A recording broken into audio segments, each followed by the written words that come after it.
What do normal people think about? Surely their minds aren't just blank. I mean, they're not zombies, they're human beings. We know what immersive daydreamers and maladaptive daydreamers think about, but if you don't have some elaborate fantasy playing out in your head, what is there?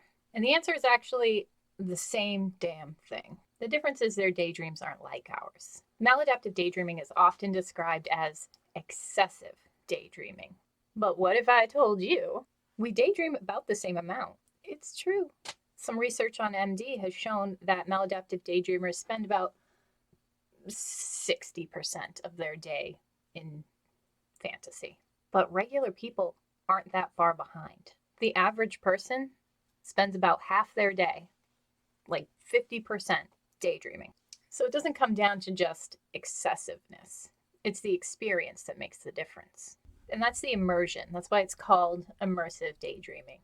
It's this thing, dissociative absorption. All daydreaming and mind wandering is dissociative absorption. But maladaptive daydreamers just go hardcore. It's real vivid. It's all encompassing. We go deep, we get into it, and we stay in it. It's emotional. The characters can be fleshed out. The worlds can be detailed. People on the super vivid end of the scale can smell and feel things. Not all maladaptive daydreamers daydream that vividly, but in all of us, there is some amount of that.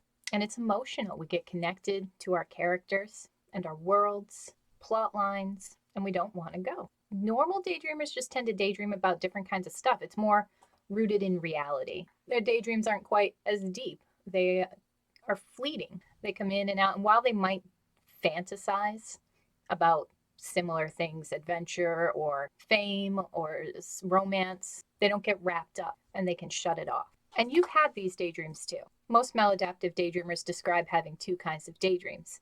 They have the deep maladaptive, like storyline or whatever going on. And then they have the normal stuff too.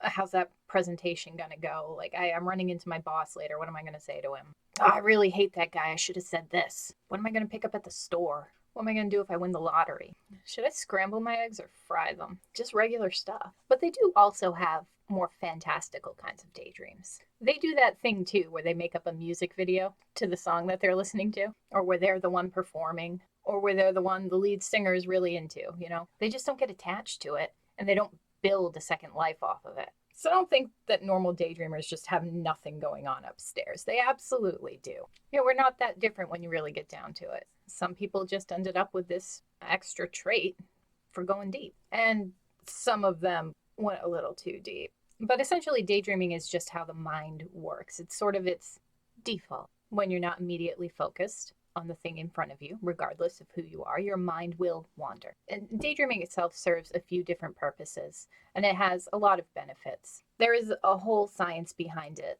I'll put some links in the description for you. We're not going to go over it here because I just don't think I have the attention span for a deep dive, honestly. But it's pretty cool if it's something you're interested in. That's about it. Nice short little explanation, in case you were wondering. See you in the next one.